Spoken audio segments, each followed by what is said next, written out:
Good morning student. Mehta PG college के online platform पर आप सभी का स्वागत है।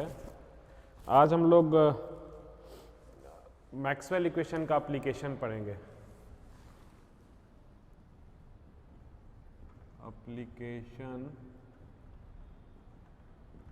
Of Maxwell equation.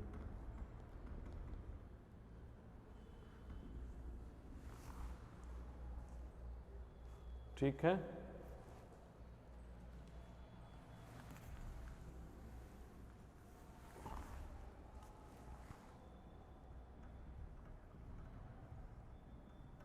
Application of Maxwell's equation. ठीक है, तो मैक्सवेल इक्वेशन का एप्लीकेशन में सबसे फर्स्ट में हम लोग ये बात कर लेते हैं कि कल हम लोगों ने मैक्सवेल इक्वेशन पढ़ा था। मैक्सवेल इक्वेशन में चार होते हैं, चारों का हम लोगों ने डेरिवेशन किया था। फर्स्ट जो इक्वेशन था आपका, वो फर्स्ट इक्वेशन हम लोग फाइंड किए थे थर्मोडायनेमिक्स के फर्स्ट और सेकेंड लॉ को यूज़ करके।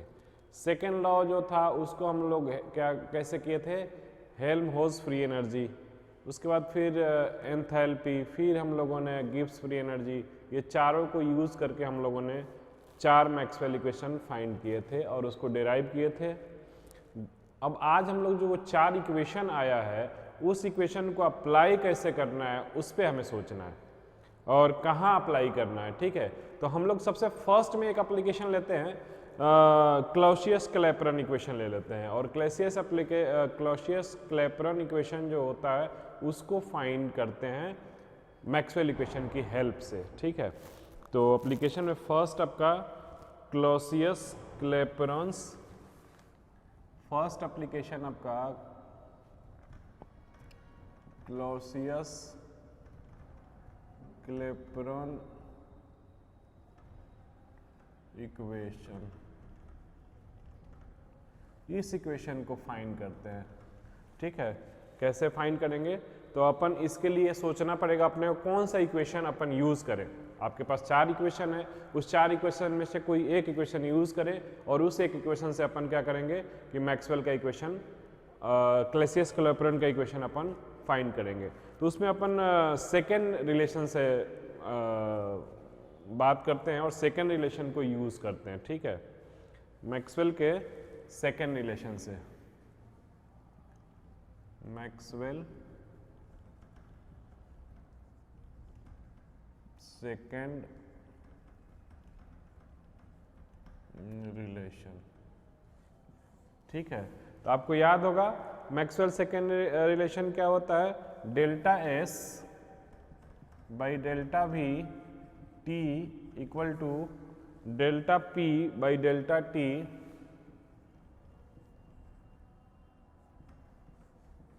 वी। ठीक है, ये होता है आपका मैक्सवेल का सेकेंड रिलेशन। इसी को यूज़ करते हैं और इसको यूज़ करने के बाद हम लोग फाइंड करते हैं क्लॉसियस क्लैपेरॉन इक्वेशन। इसको अपन फर्स्ट इक्वेशन दे देते हैं और इसमें क्या करते हैं कि दोनों साइड t से मल्टीप्लाई करते हैं, मल्टीप्लाइंग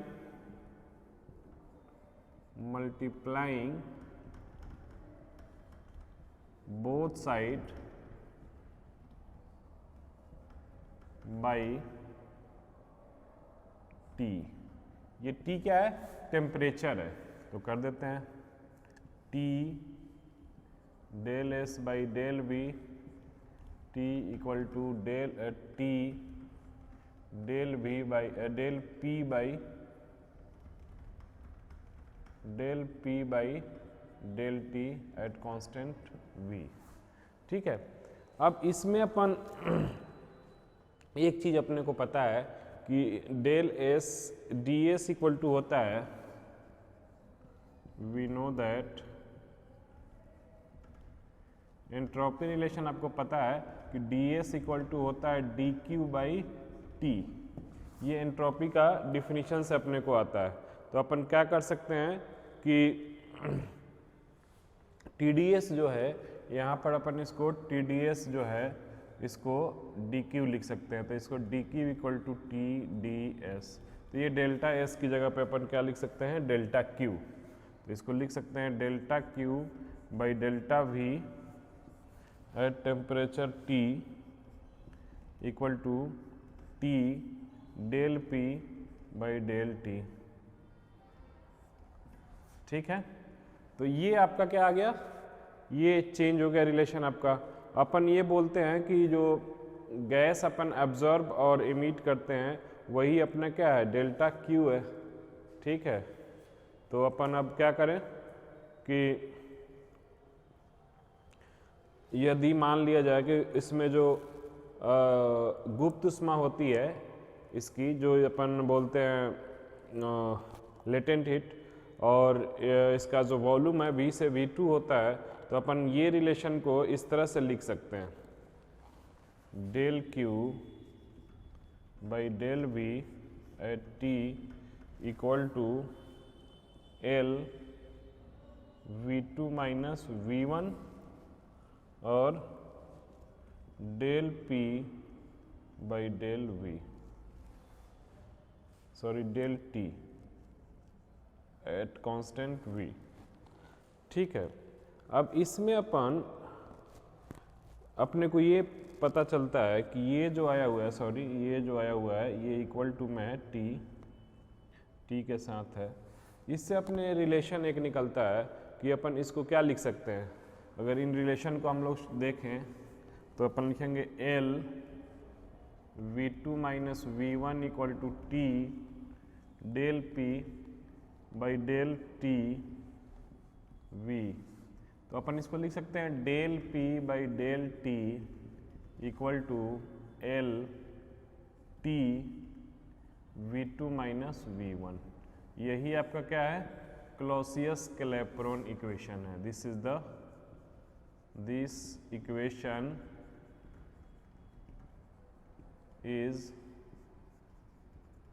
known as Clausius-Clapeyron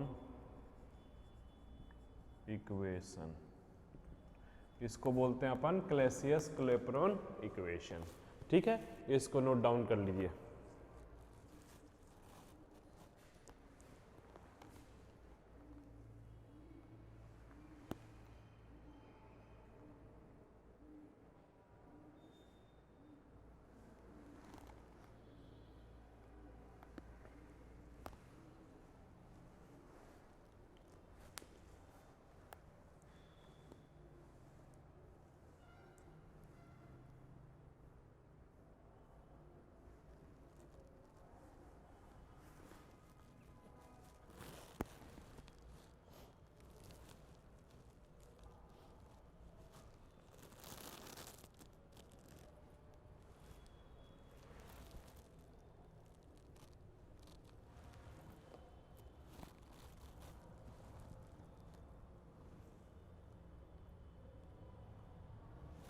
ठीक है, तो इस तरह से आप क्लॉसियस-क्लैपेरॉन रिलेशन फाइंड कर लेंगे, बहुत इजी है। अब सेकेंड हम लोग जो अभी अपन मैक्सवेल इक्वेशन का एप्लीकेशन पढ़ रहे हैं, ये बहुत इजी होता है, आपको इसमें बहुत ज़्यादा वर्कआउट करने की ज़रूरत नहीं है। आप सिर्फ ये माइंड में रखिए, अपना एक बेसिक आइडिया लगा कर रखिए कि कौन से फार्मूला को फाइंड करने में कौन सा इक्वेशन को अप्लाई करना है। आप ज़्यादा उसमें कुछ नहीं करना है, बस ये माइंड में रहेगा तो सारी चीज़ें ईजिली होती जाएगी।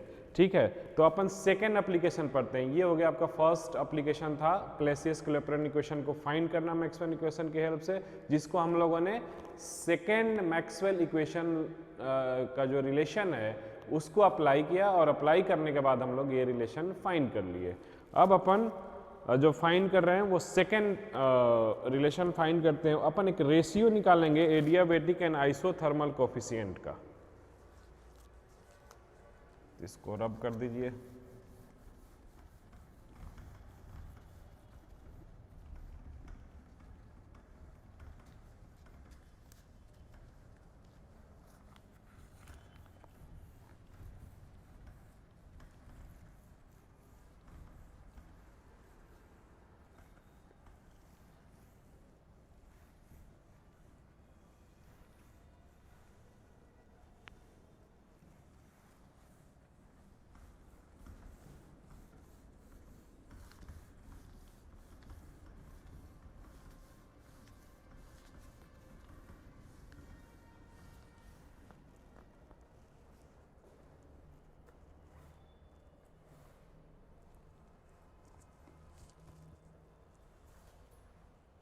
अपन सेकेंड एप्लीकेशन पढ़ते हैं, ratio of adiabatic and isothermal coefficient.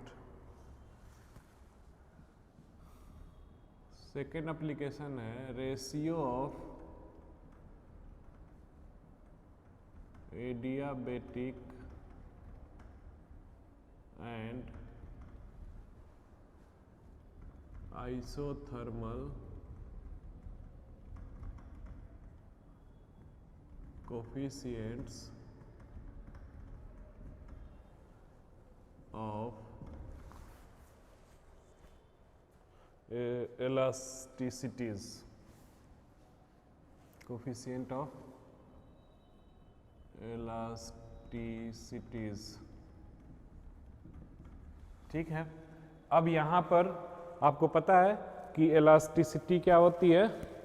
किसी भी क्या नाम है कि मटेरियल पे अगर हम कोई फोर्स लगाते हैं तो उस फोर्स से जो चेंजिंग आती है उसमें उसके एंट्रोपी में, ये तो हम लोग उसको रूदोष प्रत्यास्थ इलास्टिसिटी बोलते हैं। ठीक है, और एक बोलते हैं अपन समतापी प्रत्यास्थ स्थिति, जिसको आइसोथर्मल कोफिशिएंट्स अपन बोलते हैं।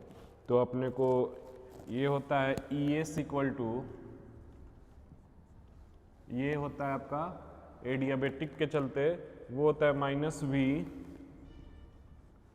Del P by del V at constant S, और एक होता है आइसोथर्मल पे जिसको हम लोग समतापी टेम्परेचर बोलते हैं।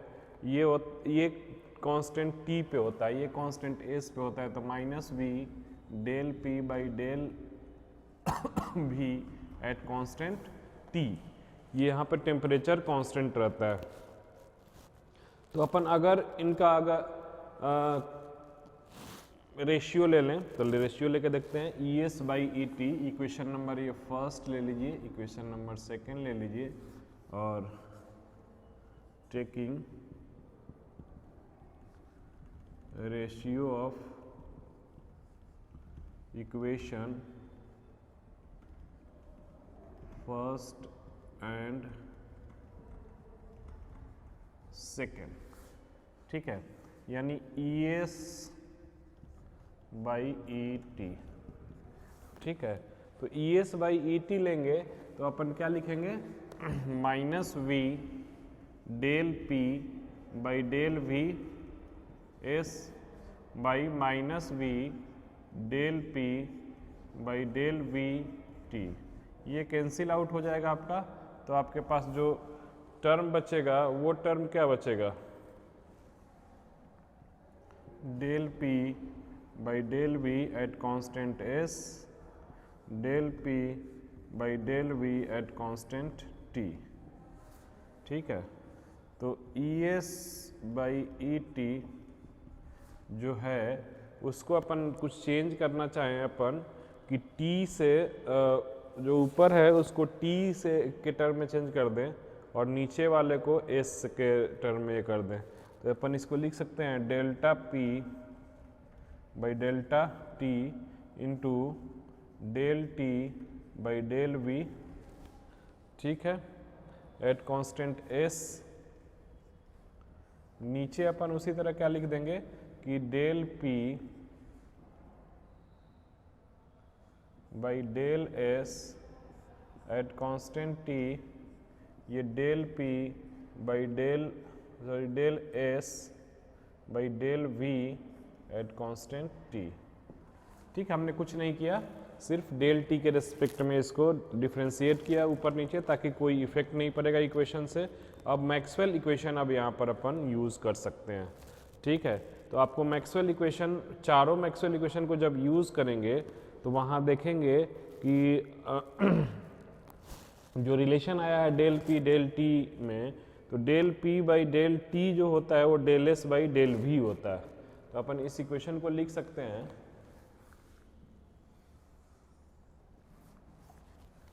ES by ET equal to, देखिए फर्स्ट इक्वेशन आप चेक कीजिए, del P by del T है, तो ये फर्स्ट जो मैक्सवेल रिलेशन है वहाँ से आता है। तो वहाँ से हम लोग इसको लिख सकते हैं del S by del V।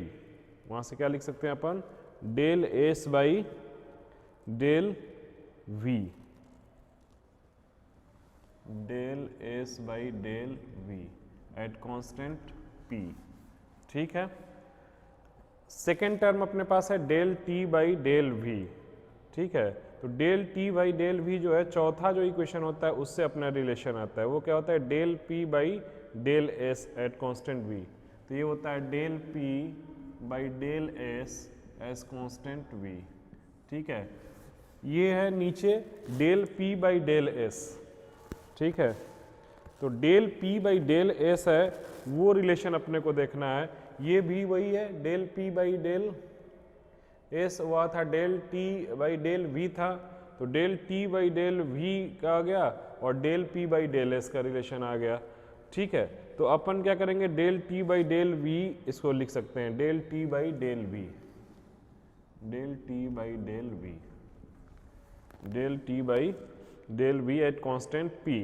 उसके बाद del p by del t, del p by del v, del p by del t, sorry del t। ये कांस्टेंट होगा किसके रेस्पेक्ट में, ये होंगे आपके p एंड v के, p एंड v के रेस्पेक्ट में कांस्टेंट होंगे। ठीक है, अब अपन और इसको चाहें तो इसको चेंज कर सकते हैं, और चेंज करके और थोड़ा सा और सॉल्व करना पड़ेगा अपने को। सॉल्व करने के बाद देखेंगे कुछ चीज़ें, क्योंकि अपने को सबसे जो ज़रूरी काम है ये है कि अपन इसको p जो है ना या v है इस टर्म में ला दे, दोनों को एक ही कांस्टेंट के अंदर ला दे। ठीक है, आपका जो वर्क ये करना है वो करना है कि मैक्सवेल इक्वेशन को आप इस तरह से यूज़ कीजिए कि ऊपर नीचे जो है वो जो कांस्टेंट है वो सेम आपका आ जाए। ठीक है, तो हम लोग इस तरह से करेंगे तो अपने पास मैक्सवेल इक्वेशन जो अप्लाई करेंगे उसके बाद ये कट पीट के जो आएगा आपके जो मतलब कि कैंसिल आउट होकर आएगा वो del Q by del T, del Q by del T by, ठीक है, by del Q by del T, del Q by del T. ऊपर वाला जो है यहाँ प्रेशर कांस्टेंट होगा, यहाँ वॉल्यूम कांस्टेंट हो जाएगा। ठीक है, इस तरह से हम लोग, अपने को पता है कि del Q by del T जो होता है वो सी बी होता है, सी पी होता है, और ये सी बी होता है। तो अपन इसको लिख सकते हैं, ये जो होता है ये सी पी होता है, ये सी बी होता है। तो अपन इसको लिख सकते हैं E S by E T equal to C P by C B, और ये होता है आपका क्या, गामा, कि E S by E T equal to gamma. यही प्रूफ करना था आपका रेशियो जो होता है वो इलास्टिसिटी में। ठीक है, फाइंड करना था इलास्टिक का क्या होता है, तो ये अपने पास आता है गामा। ठीक है, तो इसको नोट डाउन कर लीजिए आप लोग।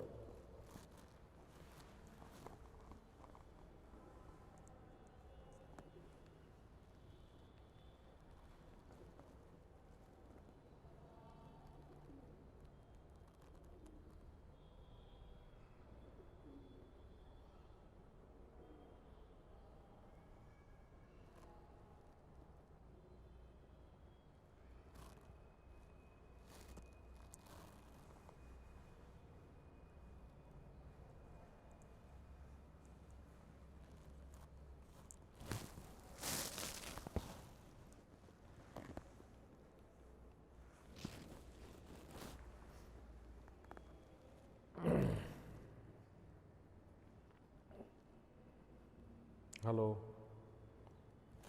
हेलो हेलो,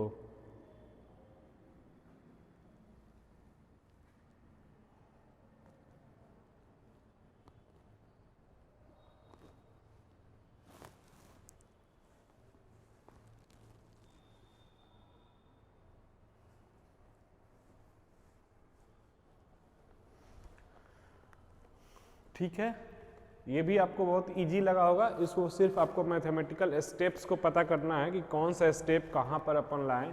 ठीक है, उससे आप इजीली इसको फाइंड कर सकते हैं। अब अपन थर्ड एप्लीकेशन पे आते हैं, और थर्ड एप्लीकेशन जो है वो जूल थॉमसन एक्सपेंशन जो होता है उसकी हेल्प से उसकी स्टडी करेंगे। तो इसको रब कर देते हैं।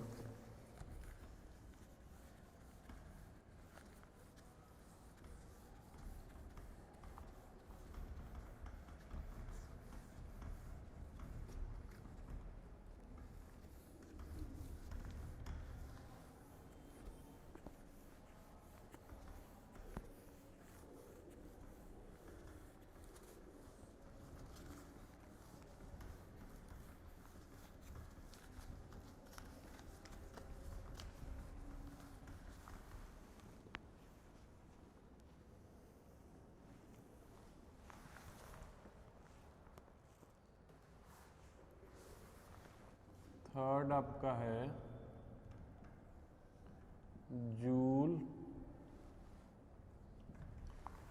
Joule Thompson expansion.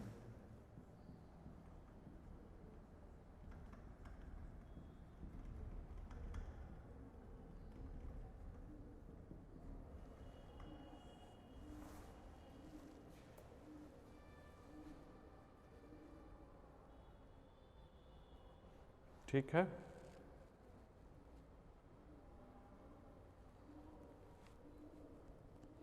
तो अपने को पता है कि जूल थॉमसन जो एक्सपेंशन होता है उसमें जो होता है कि एंथैल्पी जो होती है वो कांस्टेंट होती है, यानी कि H equal to U plus PV जो है ये कांस्टेंट होगा। ठीक है, एक्सपेंशन के लिए U प्लस PV कांस्टेंट होता है। अगर अपन इसका डिफरेंशियल लें, इसका डिफरेंशियल फॉर्म अपन लेते हैं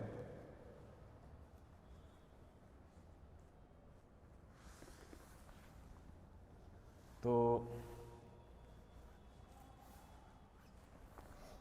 DH equal to DU plus PdV plus VdP equal to 0।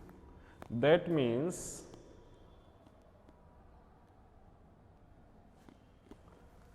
du plus PdV plus VdP equal to 0। Equation number first. ठीक है, यहाँ पर du जो होता है वो क्या होता है, वो होता है आपका dq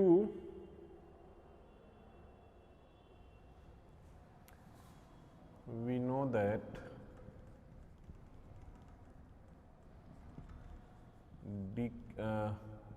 dq equal to du plus PdV and dq जो होता है ये होता है TdS equal to du plus PdV। तो अपन du प्लस PdV जो है वहाँ पे पुट कर देते हैं, du निकाल लो, TdS माइनस PdV ये पुट कर देते हैं इक्वेशन इधर ला करके। तो अपने पास क्या हो जाएगा, TdS minus PdV plus PdV plus VdP equal to 0। तो ये दोनों टर्म आपका क्लियरली कैंसिल हो रहा है। ये कैंसिल हो जाएगा तो अपने पास इक्वेशन जो बचेगा वो क्या बचेगा, TdS plus VdP equal to 0।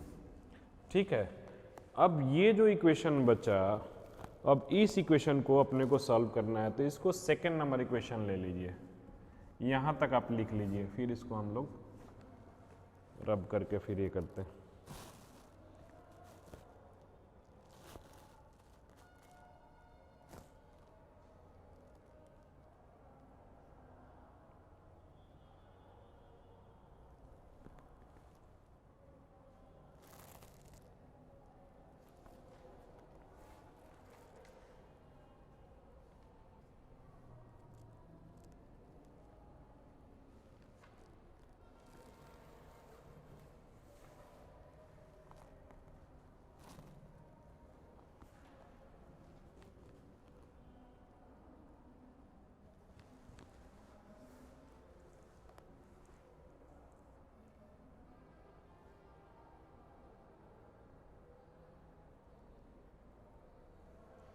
ठीक है,